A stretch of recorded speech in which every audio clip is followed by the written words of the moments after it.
जय श्री कृष्णा। राधे राधे। आप सबका हमारे YouTube चैनल पर आपका हार्दिक स्वागत है। आज मैं आपको माघ मास महात्म के चौथे अध्याय की कथा सुनाऊंगी।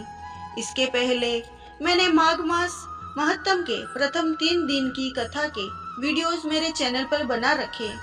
आप मेरे चैनल पर जाकर वीडियो को देख सकते हैं और कथा को श्रवण कर सकते हैं।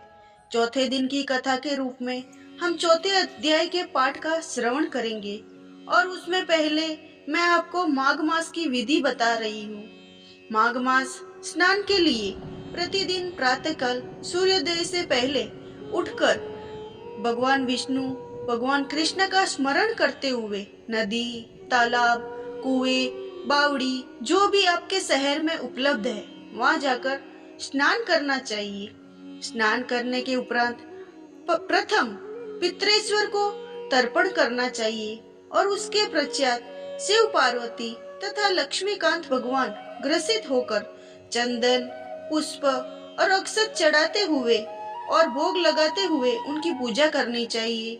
पूजन के बाद धूप दीप के दर्शन करवाने चाहिए तथा मन से वासना का त्याग करते हुए और सद्ग्रंथों का श्रवण करना चाहिए। इस मास में भजन कीर्तन के साथ साथ दान पुण्य भी करने चाहिए और संभव हो सके तो रात्रि में जागरण करना चाहिए। इस मास में जो भी व्रत करता है वो विचारों को त्याग करके प्रत्येक प्राणी मात्र के लिए अपने मन में सद्भावना रखे और दया भाव रखे। इस तरह से माघ मास स्नान का पुण्य फलदायी और भगवान कृष्ण की कृपा प्राप्त करने का बहुत बड़ा व्रत माना जाता है। अब माघ मास महात्म के चौथे अध्याय का श्रवण करते हैं। चौथे अध्याय की कथा के रूप में मुनि वशिष्ठ और राजा दिलीप के बीच में संवाद की कथा सुनेंगे। वशिष्ठ जी कहने लगे, हे राजन, अब मैं माघ के उस महात्म को कहता हूँ जो कार्तवीर्य के पूछने पर दत्तात्रेय ने कहा था। जिस समय साक्षात विष्णु के रूप भी दत्तात्रेय सत्य पर्वत पर रहते थे, तब महिष्मति के राजा सहस्त्रजुम्न ने उनसे पूछा, हे योगियों, मैं श्रेष्ठ दत्तात्रेय जी, मैंने सब धर्म सुने, अब आप कृपा करके मुझे माघ मास का महात्म कहिए। तब दत्तात्रेय जी बोले, जो नारद जी से ब्रह्मा जी ने कहा था वही माघ महात्म में तुमसे कहता हूँ। इस कर्म भूमि भारत में जन्म लेकर जिसने माघ स्नान नहीं किया उसका जन्म निष्फल हो गया। भगवान की प्रसन्नता, पापों के नाश और स्वर्ग की प्राप्ति के लिए माघ स्नान अवश्य करना चाहिए। यदि यह पुष्ट शुद्ध शरीर माघ स्नान के बिना ही रह गया तो इसकी रक्षा करने से क्या लाभ। जल में बुलबुले के समान, मक्खी जैसे तुच्छ जंतु के समान ये शरीर माघ स्नान के बिना मरण समान है।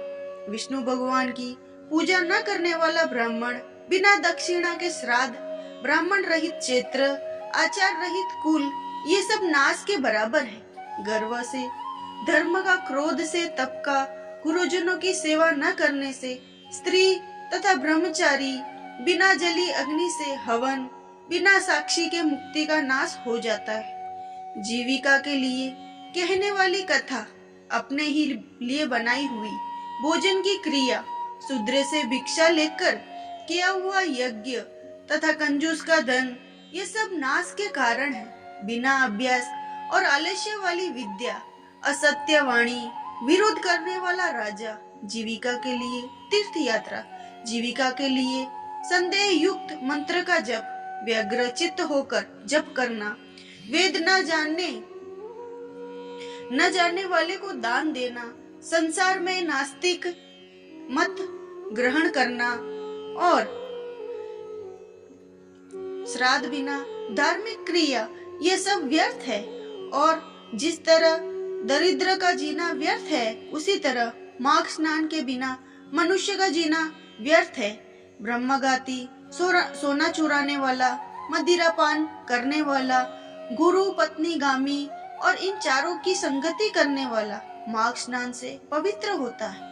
जल कहता है, सूर्योदय से पहले जो मुझसे स्नान करता है मैं उसके बड़े से बड़े पापों को नष्ट करता हूँ। महापातक भी स्नान करने से भस्म हो जाते हैं। माघ मास के स्नान का जब समय आ जाता है तो सब पाप और अपने नाश के भय से कांप जाते हैं। जैसे मेघों से मुक्त होकर चंद्रमा प्रकाश करता है, वैसे ही श्रेष्ठ मनुष्य माघ मास में स्नान करके प्रकाशमान होते हैं। काया वाचा मनसा के लिए छोटे या बड़े, नए या पुराने सभी पाप स्नान से नष्ट हो जाते हैं। आलस्य में बिना जाने जो पाप किए हैं वह भी नाश को प्राप्त होते हैं। जिस तरह जन्म जन्मांतर के लिए अभ्यास से आध्यात्मिक ज्ञान की प्राप्ति होती है, उसी तरह जन्मांतर अभ्यास से ही माघ स्नान में मनुष्य की रुचि होती है। यह अपवित्रों की पवित्र करने वाला बड़ा तप और संसार रूपी कीचड़ को धोने की पवित्र वस्तु है। हे राजन, जो मनवांछित फल देने वाला माघ स्नान नहीं करते, वह सूर्य चंद्र के समान भोगों को कैसे भोग सकता है।